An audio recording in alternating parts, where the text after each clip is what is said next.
अच्छा, ये जो घटनाक्रम हुआ राजू पाल की हत्या विधायक की, आजकल पूजा पाल आपकी जनपद से ही विधायक है एक सीट से, उसके बाद उमेश पाल की हत्या 1-2 वर्ष पहले जो हुआ, ये प्रयागराज की रक्त रंजित इतिहास जो रहा है, इन सब घटनाओं को क्या होना था या नहीं होना था, या ये होना तय था? देखिए, 2 चीजें हैं। राजनीति में चुनाव लड़के हारना जीतना ठीक रहता है, लेकिन कोई आपसे जीत गया है इसलिए उसको खत्म कर देना, ये गलत शुरुआत हुई। ये अतीक अहमद के पतन की शुरुआत, वही शुरुआत हुई। मैं तो कहता हूँ कि 2 पाल ने जो है पूरी सत्ता बिगाड़ दी। एक पाल ने राजनीतिक सत्ता ले ली, दूसरे पाल ने जान ले ली।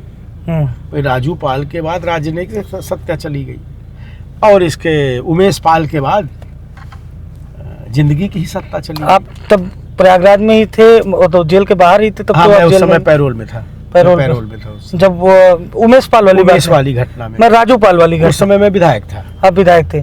आप लोग गए थे मौत के बाद? पता ही नहीं चला कि डेड बॉडी कब जल गई, कहाँ जल गई। सुबह 7 बजे जब एडीएम को फोन मिलाया गया कि वो विधायक जी की कहाँ पे अंतिम संस्कार किया जाएगा, तो उन्होंने बोला साहब वो तो रात में ही हो गया। उस समय सपा सरकार थी? हाँ, सपा सरकार थी। अतीक सांसद हो गए थे? सांसद बनने के बाद ही थे, ये तो नहीं मालूम। सांसद बनने के बाद ही उपचुनाव हुआ था। हाँ, लेकिन मतलब सपा की सरकार थी ये तो पक्का।